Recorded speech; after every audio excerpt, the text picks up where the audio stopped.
अद्य यद्वा विभावादि चर्वणा महिम्ना इत्यारभ्य विचार्यते।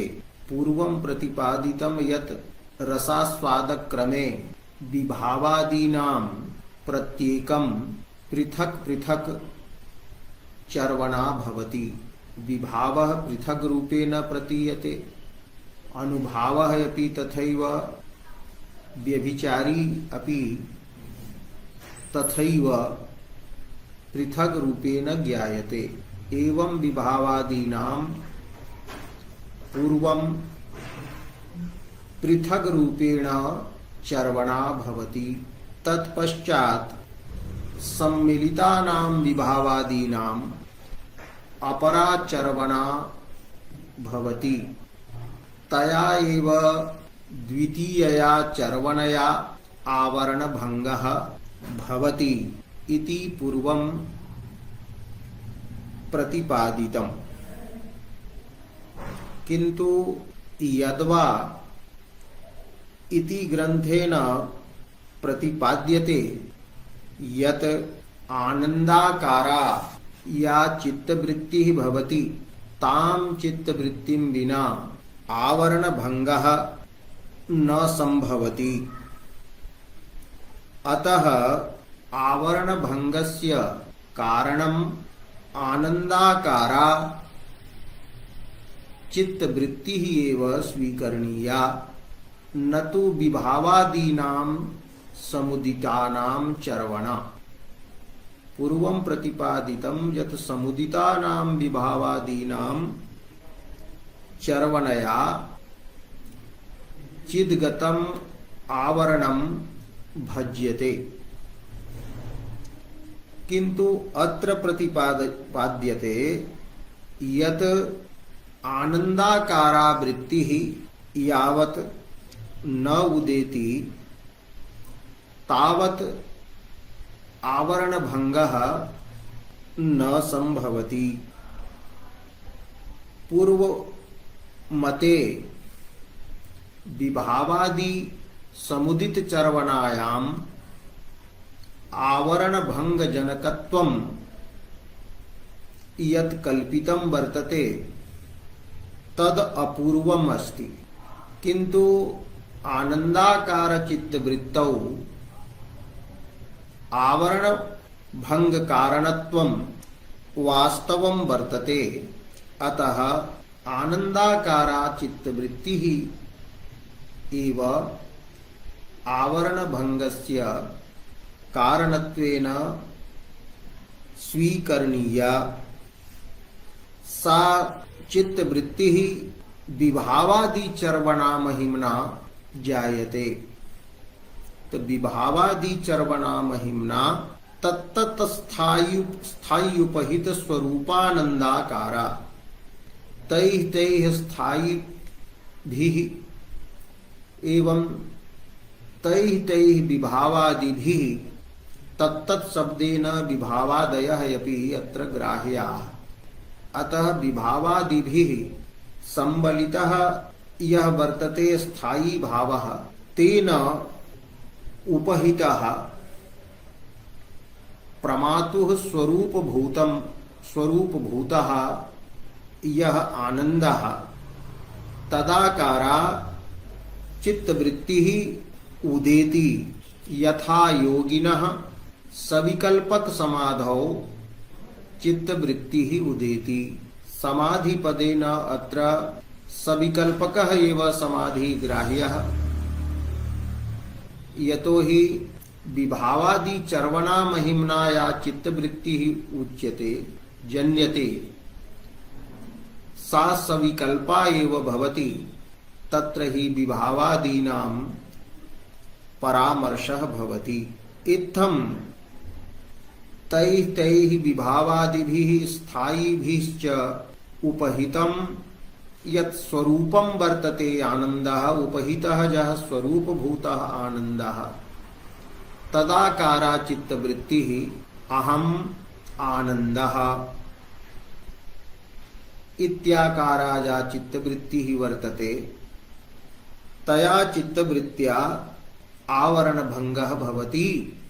तदनन्तरं चिता भग्नावरणया चिता विभावादि संबलितः अंतःकरणगतः स्थायी भावः प्रकाश्यते। यह स्थायी भावः रसः उक्तः। ऐसा एव तैः विभावादिभिः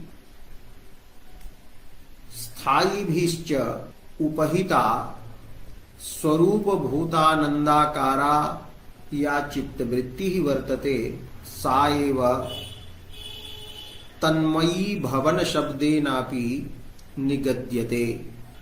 अतएव अग्रे उक्तं तन्मयी भवनम् इति यावत् विभावादीनां यदा चर्वणा आस्वादः भवति तदनन्तरं विभावादि विशिष्टः यः स्थायी भावः तेन उपहितः यः वर्तते प्रमातुः स्वरूपभूतः आनन्दः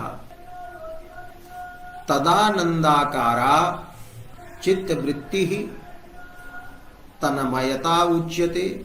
तन्मयी भवनम् अपि कथ्यते। अनया एव चित्तवृत्त्या आवरणभङ्गः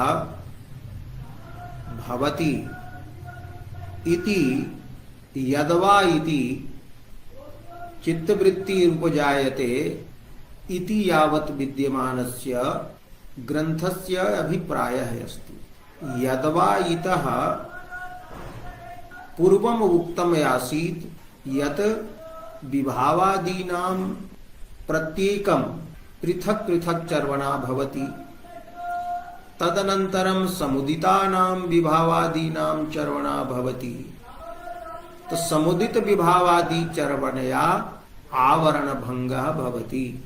किन्तु अत्र समुदित विभावादि चर्वणायाम् आवरणभङ्गजनकत्वम् अपूर्वत्वेन कल्पनीयं भवति। किन्तु आनन्दाकारायां चित्तवृत्तौ आवरणभङ्गजनकत्वम् अपूर्वत्वेन कल्पनीयं न भवति। नवीनत्वेन स्वीकरणीयं न भवति। एवं एतादृश्या चित्तवृत्त्या आवरणभङ्गः भवति। इत्थम् आवरणभङ्गः केन भवति इति प्रश्नस्य उत्तरद्वयं पंडितराजेन दत्तं। तत्र प्रथमम् उत्तरम् अस्ति समुदित विभावादि चर्वणया आवरणभङ्गः भवति। किन्तु तत्र आवरणभङ्गजनकतायाः अपूर्वत्वं कल्पनीयं भवति कि समुदित विभावादि चर्वणायाम् आवरणभङ्गस्य जनकता अस्ति। अतः द्वितीयम् उत्तरं दत्तं यत् आनन्दाकार चित्तवृत्तौ आवरणभङ्गजनकत्वं वस्तुतः अपूर्वं नास्ति, अपूर्वत्वेन कल्पनीयं न भवति, अपितु स्वतः तत्र आवरणभङ्गजनकत्वं सिद्धम् अस्ति। तो आनन्दाकारा एतादृशी या वर्तते चित्तवृत्तिः तया एव आवरणस्य भङ्गः इति द्वितीयम् उत्तरम् अस्ति। तन्मयी भवनम् इति यावत् एषा चित्तवृत्ति तन्मयी भाव शब्देनापि निगद्यते। अत्र आनन्दस्य उल्लेखः अस्ति। पूर्वमपि प्रतिपादितं यत् आनन्देन सह गोचरीक्रियमाणः रत्यादिः रसः उच्यते। अत्रापि आनन्दाकारचित्तवृत्तेः आवरणभङ्गतायाः प्रतिपादने आनन्दस्य उल्लेखः अस्ति। तर्हि प्रश्नः भवति अत्र कः आनन्दः ग्राह्यः? किं लौकिकः यः आनन्दः वर्तते, लौकिकं यत् सुखान्तरं वर्तते तद्वत् अस्ति अयम् आनन्दः अथवा तद् भिन्नः? तर्हि उच्यते आनंदो ही अयम न लौकिक सुखांतर साधारण। लौकिकी सुखाकारा जा चित्तवृत्ति ही भवति अहम सुखी इति। अतः लौकिकम यत् सुखांतरम वर्तते अन्यत् सुखम वर्तते यत् साधारणम भवति सर्वेषु भवति सहृदये असहृदये च भवति असहृदयोपि कदाचित् अनुभवति अहम सुखी इति। तो लौकिकम यत् सुखम वर्तते यत् सहृदया सहृदय साधारणम भवति तत्सुखम अत्र आनंद शब्देन विवक्षितम नास्ति। यतो हि लौकिकम सुखम अंतःकरण वृत्ति रूपम भवति।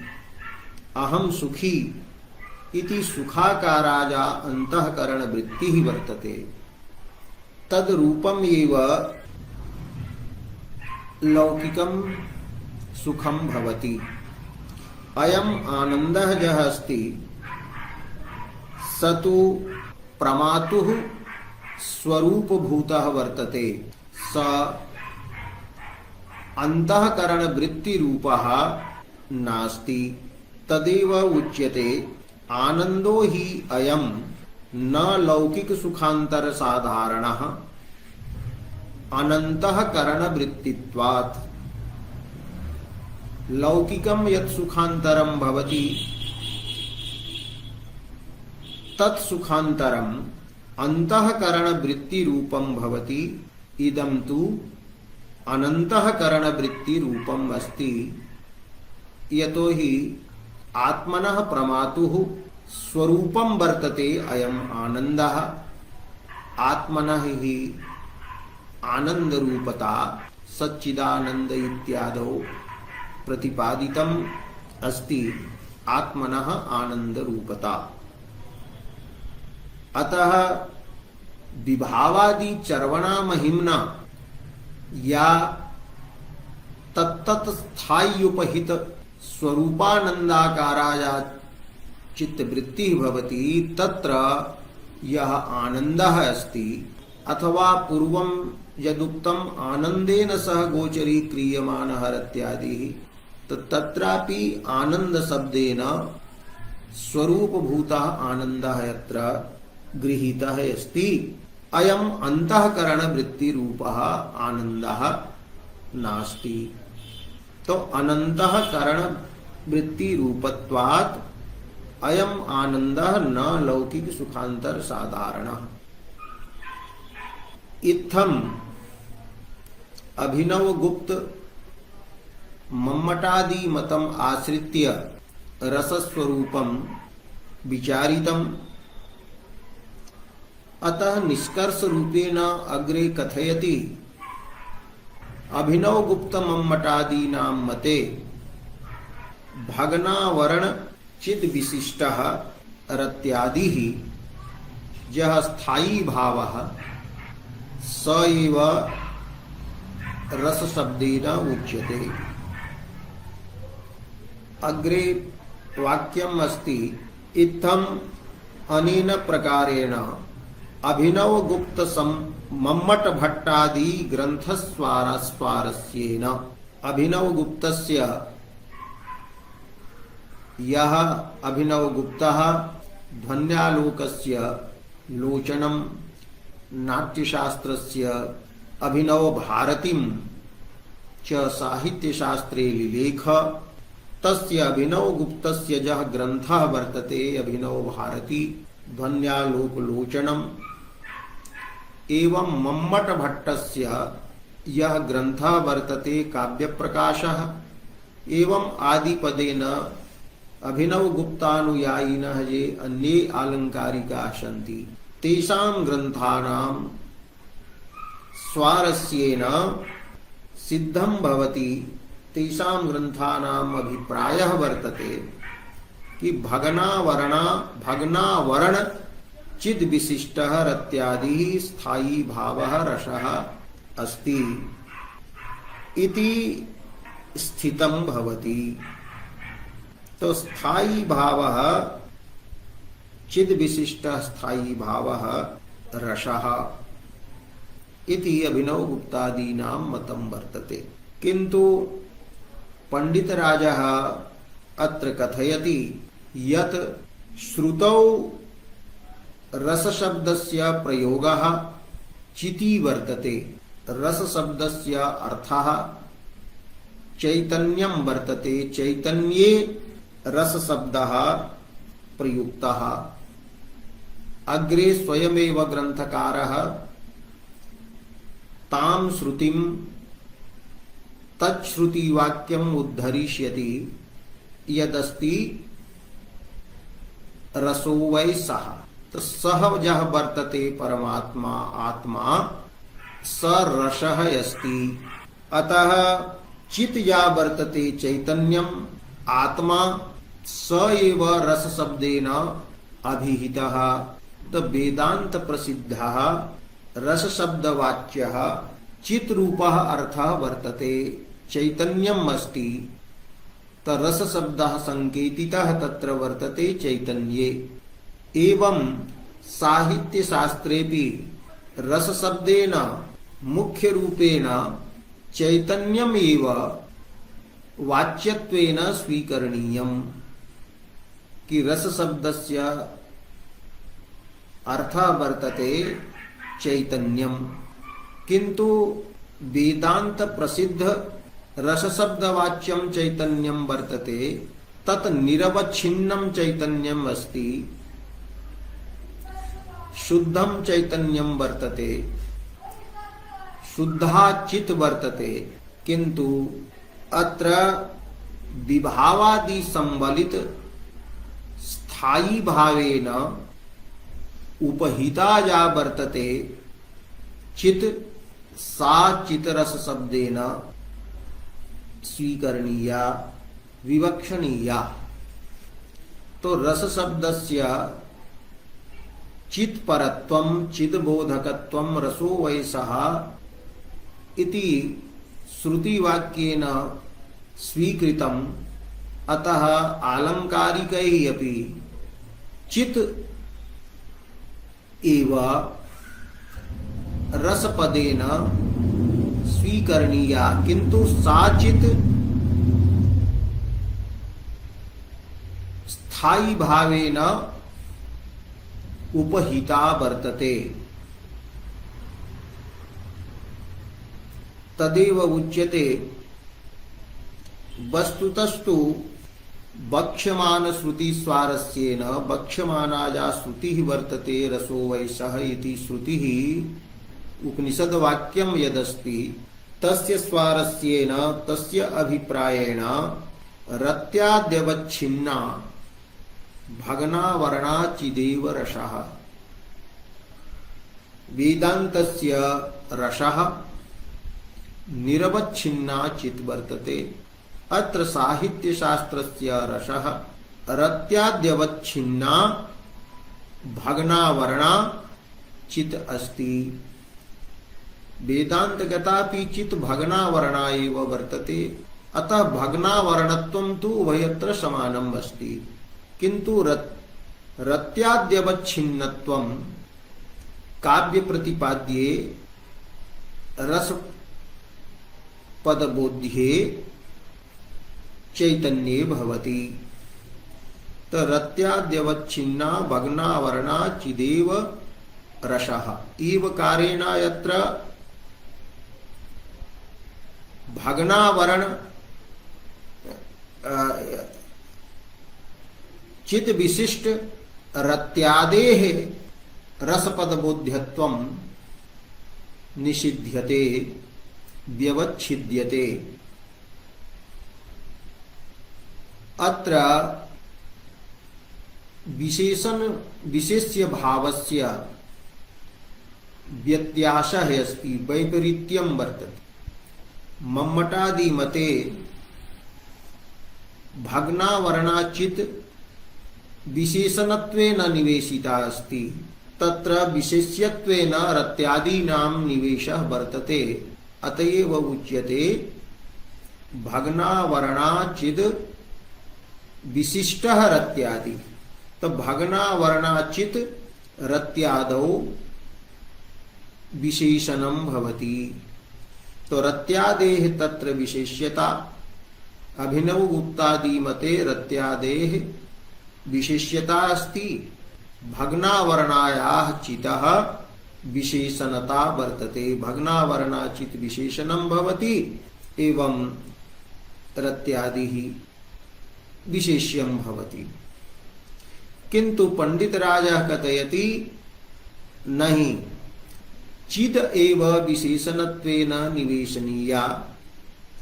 तर्हि रत्याद्यवच्छिन्ना अर्थात रत्यादि विशिष्टा भग्नावरणा चिदेव रसपदेन बोद्धव्या।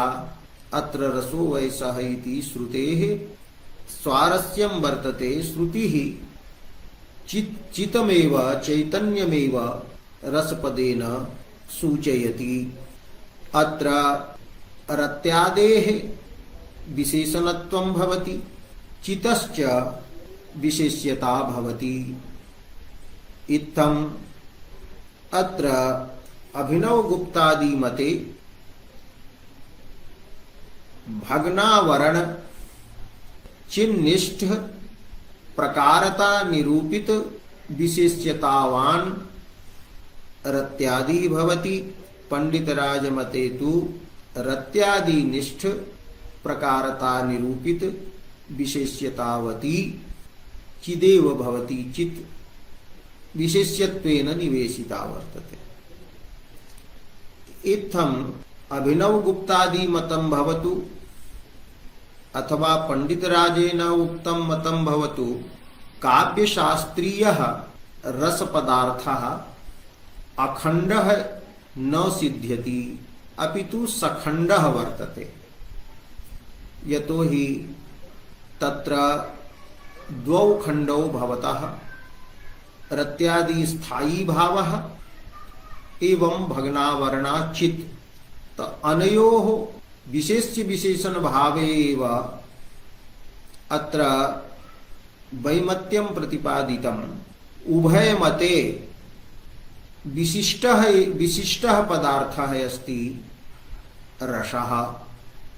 काव्यशास्त्रीयः रसः विशिष्टः पदार्थः।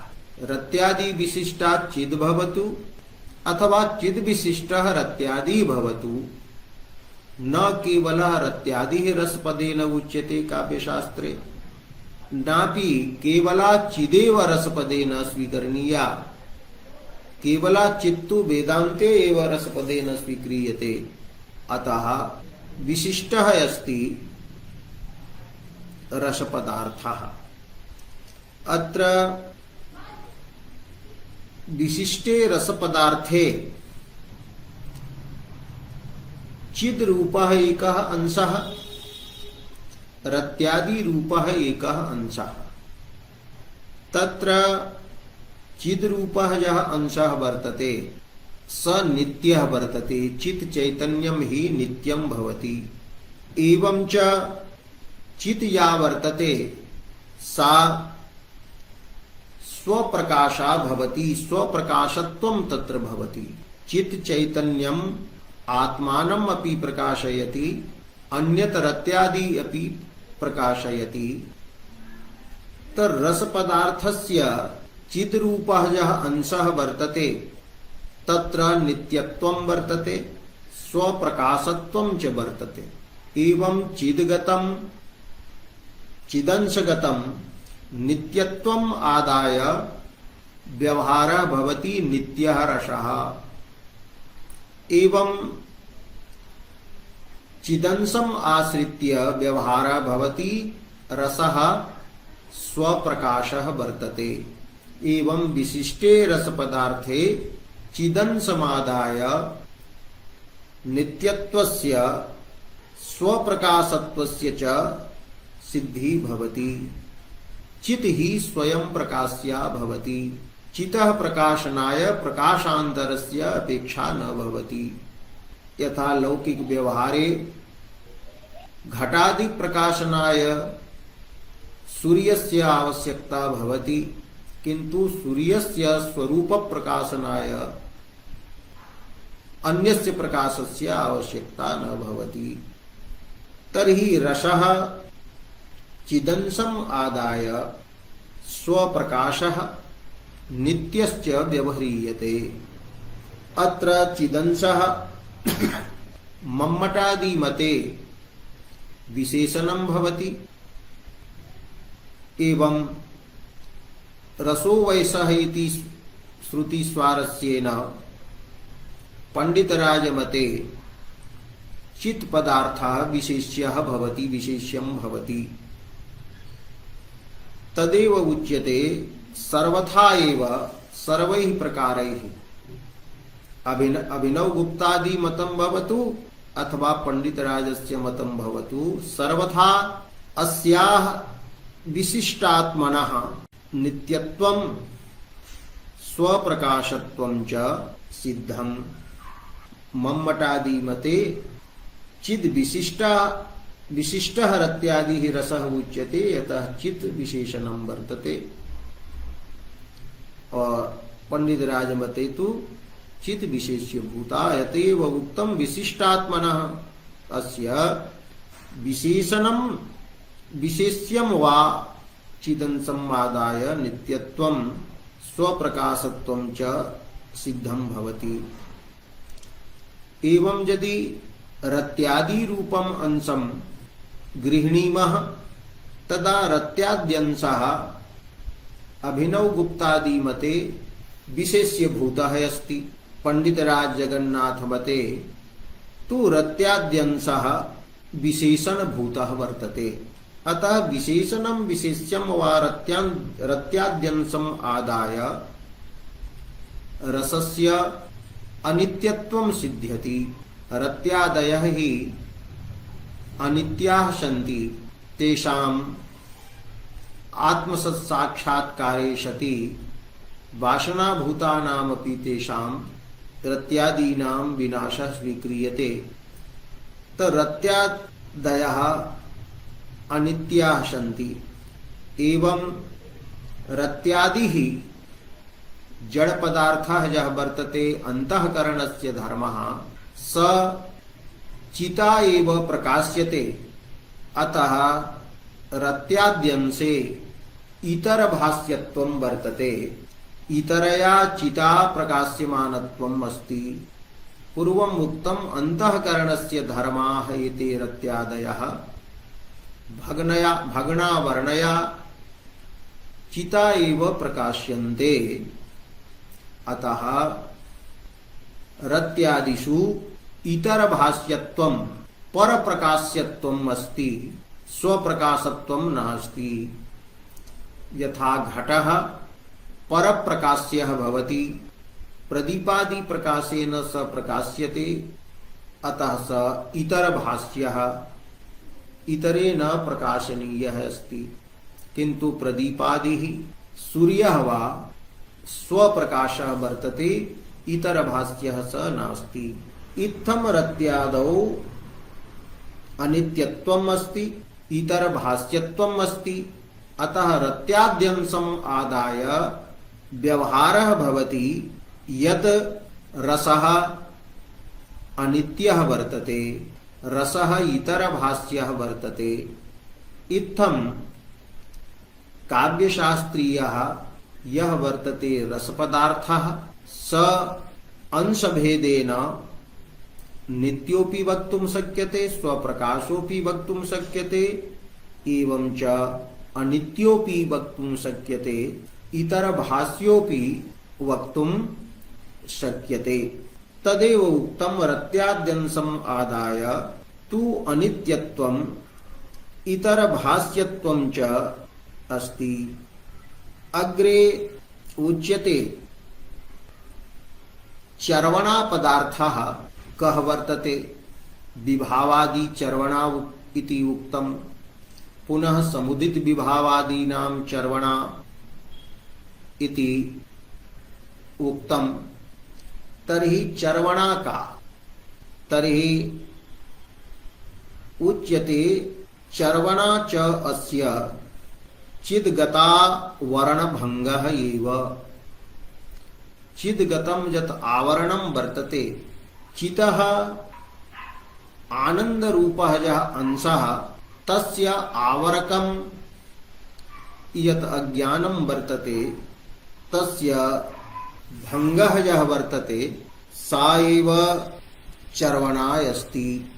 तो चिद्गता वर्णभंगः चर्वणा उच्यते।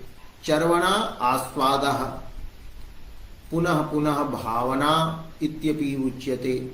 किन्तु अत्र वदति चर्वणा पदेन चिद्गता वर्णभंगः स्वीकरणीयः।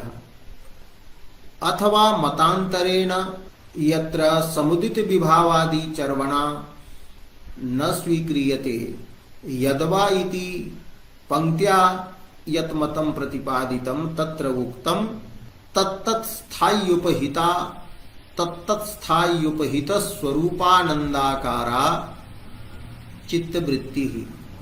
तो सा जा चित्तवृत्तिः वर्तते, सा एव चर्वणा उच्यते। तो चर्वणा चास्य चिद्गता वर्णभंगः एव प्रागुक्ता तदाकारान्तःकरण वृत्तिः वा। तदाकाराः अत्र तत्पदेन तत्तद्विभावादि तत्तत्स्थायी भावोपहितः यः वर्तते स्वरूपम् आनन्दः, स्वरूपभूतः आनन्दः स गृह्यते। तत्तादृशानन्दाकारा अंतःकरणस्य वृत्तिः, चित्तस्य वृत्तिः या वर्तते, सा एव चर्वणा। तर्हि चर्वणा पदार्थः कः? तर्हि वक्तुं शक्यते आवरणभंगः यदि समुदित चर्वणा पक्षः स्वीक्रियते तत्पक्षे, अथवा तादृशी अंतःकरणवृत्तिः यस्यां वृत्तौ आनन्दः प्रकाशितः भवति, आनन्दः प्रतिबिंबितः भवति, यह आनन्दः स्वरूपभूतः वर्तते और यत्र स्थायी भावस्य उपधानं भवति। स्थायी भाव विशिष्टः आनन्दः और स्थायी भावोपि विभावादि विशिष्टः। एवं विभावादिभिः विशिष्टः यः स्थायी भावः, तेन विशिष्टः स्वरूपभूतः यः आनन्दः, तदानन्दाकारा अंतःकरणस्य वृत्तिः चर्वणा अथवा अस्ति। इत्थं चर्वणा पदार्थः अत्र पंडितराजेन प्रतिपादितः।